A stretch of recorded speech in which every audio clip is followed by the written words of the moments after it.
Dokter Winda, halo. Halo Dina. Halo, dokter. Oke, dok kita mulai saja ya dok ya, sambil menunggu yang lain, peserta yang lain mungkin semuanya nanti akan menyusul ya dok ya. Oke. Oke, silahkan dokter. Materinya hari ini tentang Cocoa Flavanol untuk diabetes.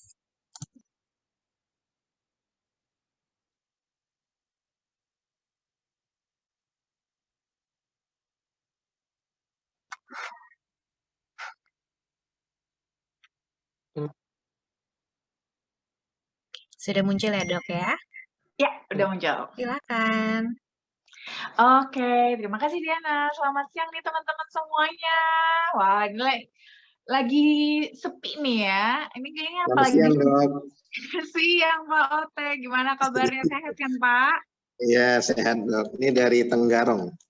Wes, dari Tenggarong nih. Lagi nunggu Oke. dokter ke sini nih. Aduh, ditunggu Pak undangannya. Siap. Iya, Jadi, mantap. siap, Dok. Sehat ya, Dok?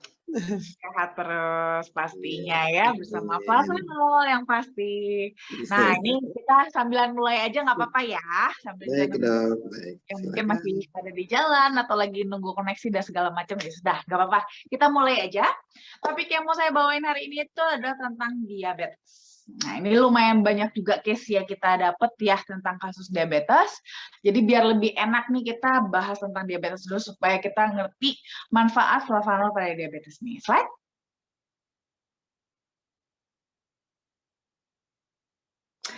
Nah, diabetes itu sebenarnya apa sih? Sebenarnya kalau dibilang, sebenarnya kalau diabetes itu agak kurang pas kalau kita bilang dia itu justru adalah suatu penyakit. Sebenarnya bukan penyakit diabetes mellitus ini.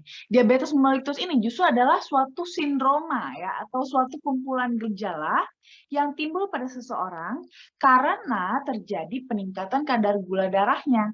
Nah, kadar gula darahnya ini peningkatannya bisa karena insulinnya kurang, ya, kekurangan insulin baik secara absolut maupun secara relatif. Nah, kumpulan gejalanya itulah nanti yang disebut sebagai diabetes mellitus. Slide. Nah, diabetes sendiri sebenarnya ada banyak tipenya, tapi ini kita yang familiar ya, yang umum biasanya suka kita temukan itu adalah diabetes tipe 1, tipe 2, dan gestasional diabetes ya. Di sini saya akan bahas lebih ke diabetes tipe 1 dan 2 karena itu yang lebih banyak kita temukan. Kalau yang diabetes gestasional itu dia diabetes pada ibu hamil, jadi dia diabetesnya hanya pada saat masa-masa kehamilan aja. Begitu selesai melahirkan ya udah nggak diabetes lagi ya. Nah, sekarang kita akan lebih menggali untuk diabetes tipe 1 dan tipe 2. Slide. Nah, tadi kan saya katakan kalau dikatakan diabetes itu kalau ada kumpulan gejala ya, kumpulan dari gejala-gejala yang diakibatkan dari peningkatan kadar gula darah. Nah, gejala-gejalanya itu bisa yang dialami itu bisa ada polidipsi ya. Polidipsi itu dia rasa haus yang berlebihan, baunya aus mulu. Padahal lagi nggak kepanasan gitu, tapi baunya kayak aus terus. Terus poliuri. Nah, poliuri ini dia banyak kencing. Kalau kencing, tapi terutama di malam hari. Kita tuh malam hari. Kalau siang-siang banyak kencing, diabetes juga nggak dok? Enggak. Kenapa? Karena kalau pada siang hari, itu kan kita memang beraktivitas, kita minum, jelas pasti kita akan banyak buang air kecil. Nah, tapi kalau pada malam hari kan kita lagi tidur, kita nggak sambil minum gitu ya tidurnya ya. Ya otomatis seharusnya kita tidak sering kencing. Kalaupun kencing paling cuma 1 kali lah ya, atau 2 kali itu udah paling banyak kita kencing. Tapi kalau udah lebih dari 3 kali kita kencing di malam hari, terbangun ya, sampai terbangun untuk kencing di malam hari, itu hati-hati, itu masuk kategorinya poliuria. Ya, hati-hati itu salah satu gejala klinis pada diabetes mellitus. Lalu ada juga polifagia. Polifagia itu bawaannya cepat lapar, ya. Cepat lapar, bawaannya lapar terus. Tapi ini sih agak-agak beda tipis dengan ini ya, hobi makan ya. Kalau hobi makan gitu kita banyak makan, bawaannya cepat lapar, berat badan naik. Nah, tapi kalau pada diabetes itu, padahal dia cepat lapar, ya, polifagia, tapi malah berat badannya menurun, bahkan bisa menurun secara drastis. Selain itu juga kalau dites urinnya itu manis, ya, atau glukosuria, jadi ada kandungan gula di dalam urinnya. Lalu walaupun tadi banyak makan, ya, tapi badannya lemah, ya, lemah dan cepat lelah. Terus nafasnya bau keton, terus merasakan kesemutan baik pada jari-jari tangan maupun kaki, juga bisa jadi merasakan gatal-gatal pada kulit, ya. Penglihatan kabur, kalau ada luka itu sulit sembuhnya, dan juga gairah seks yang menurun. Jadi kalau teman-teman nih mengalami gejala-gejala ini, waspadai, jangan-jangan sudah mulai kena diabetes. Slide.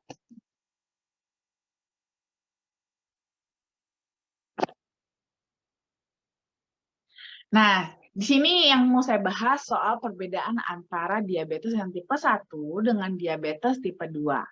Nah, di sini dia sama-sama gula darahnya tinggi, tapi yang membedakan antara tipe 1 dengan tipe 2 apa ya?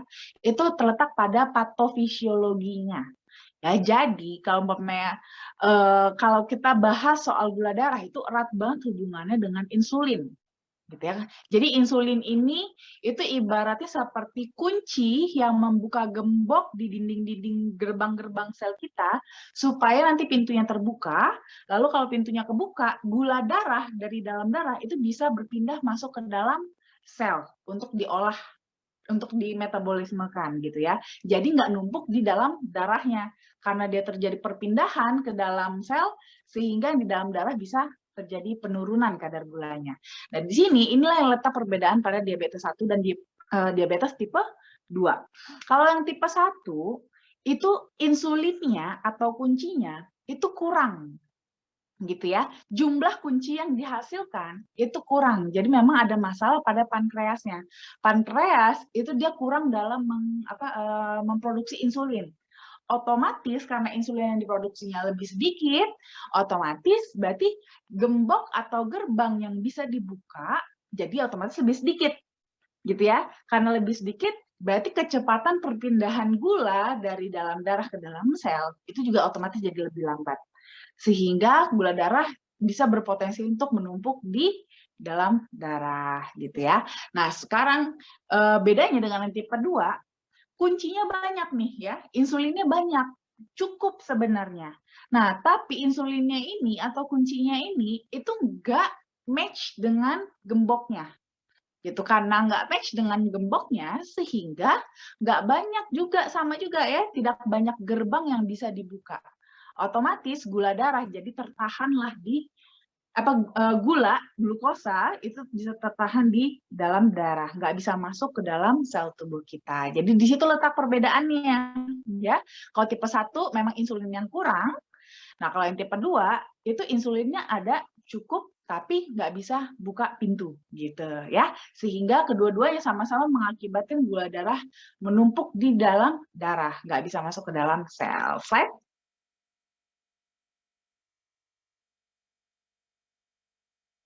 Nah, ini tadi ya, proses yang seharusnya terjadi di dalam tubuh kita, itu ada namanya, tubuh itu akan selalu menjaga yang namanya kondisi homeostasis atau kondisi yang seimbang. Gitu ya, akan selalu berusaha menjaga kondisi yang seimbang. Nah, kondisi seimbang itu kalau untuk gula darah itu berapa? Yaitu kadarnya itu di bawah 110 mg per desiliter darah. Nah,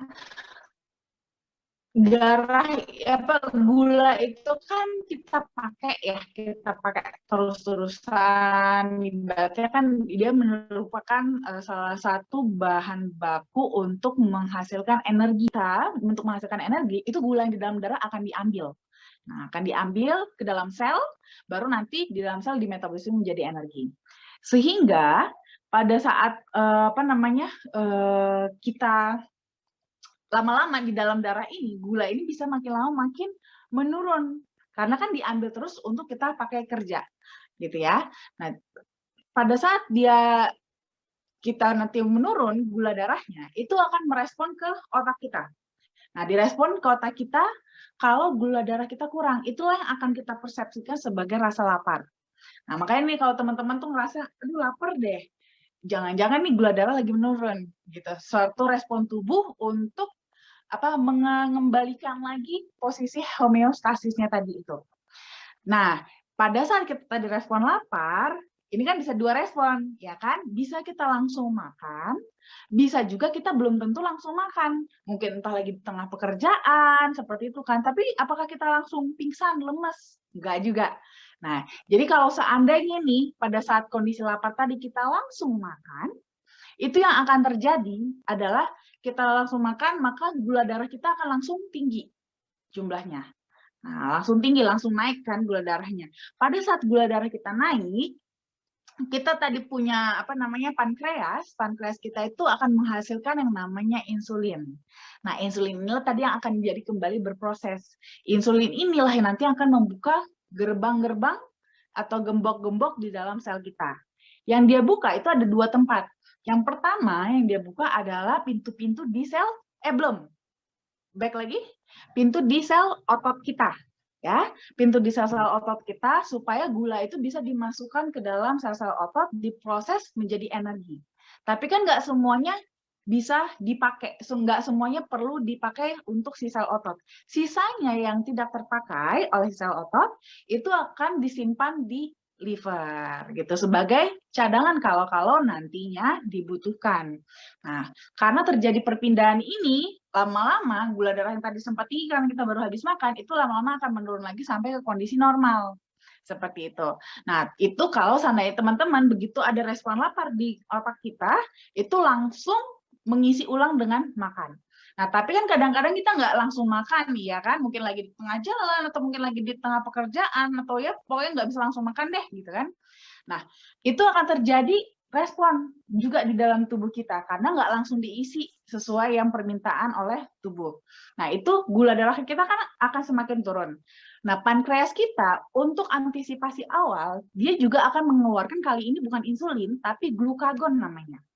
Nah, glukagon ini justru adalah kunci untuk membuka pintu-pintu di liver kita, di mana tadinya liver itu tempat penyimpanan cadangan gula, gitu ya. Nah, tempat penyimpanan cadangan gula itu dibuka.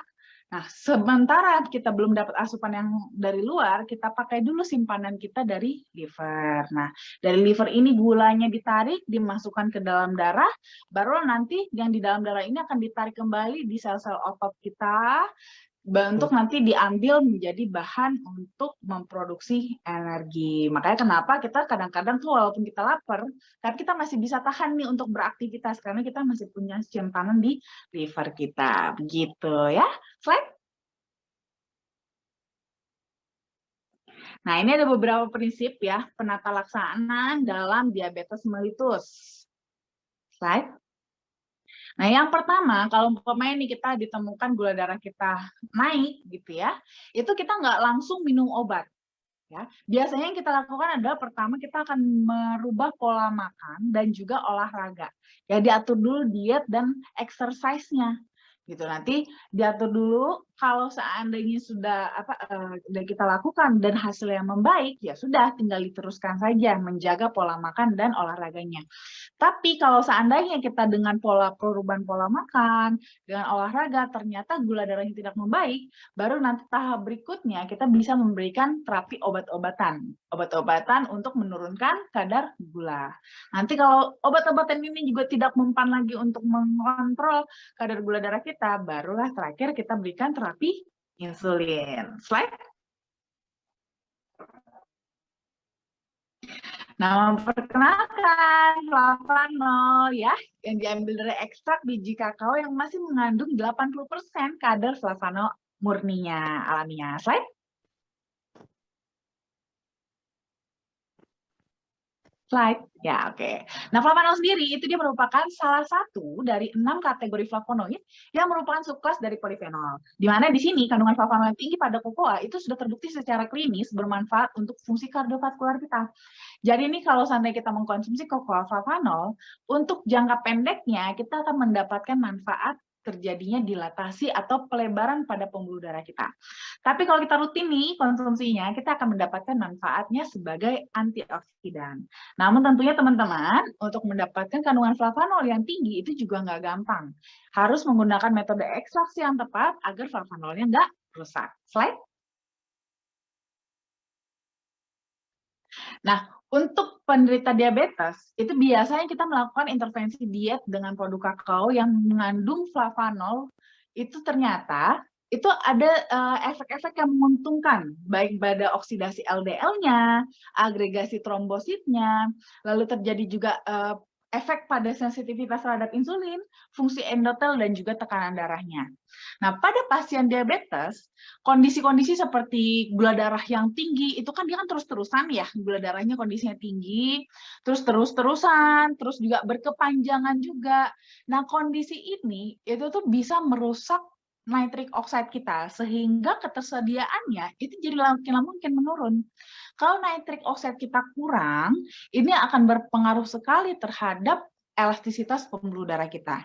Akibatnya, itu dilatasi pembuluh darah kita semakin melemah, dan akhirnya nanti bisa mengarah kepada disfungsi endotel.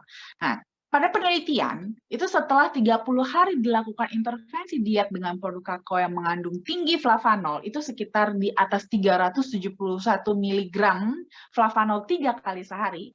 Kalau di atas 371 mg itu estimasinya sekitar 5 gram, ya. 5 gram cocoa flavanol kita diminum 3 kali sehari, itu ternyata terjadi peningkatan dilatasi pembuluh darah yang setara dengan intervensi jangka panjang pada aktivitas fisik, penggunaan obat-obatan kardiovaskular, dan juga insulin. Jadi ini bagus banget buat teman-teman yang mengalami diabetes.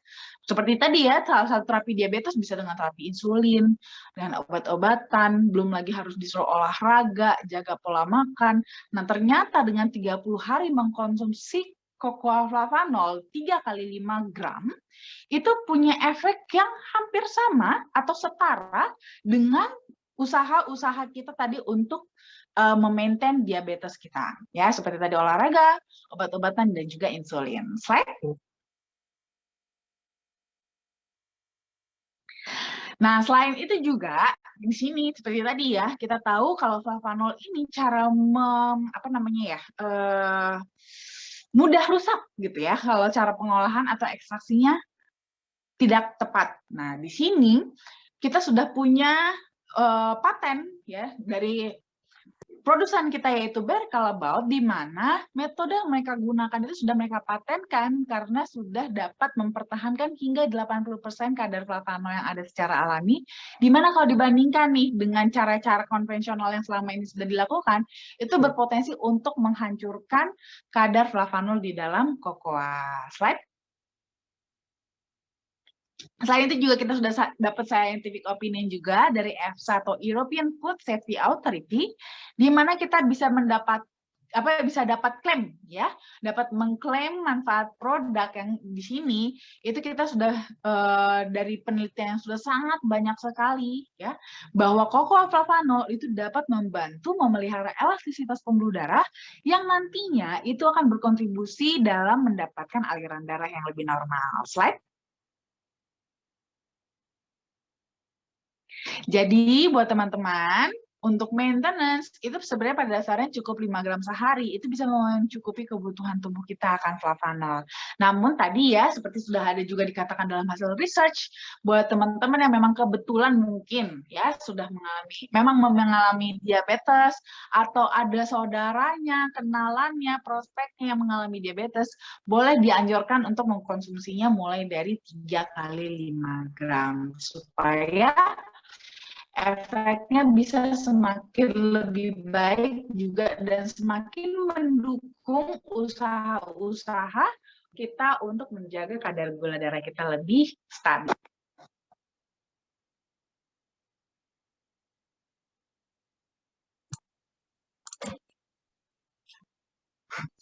Oke, baik.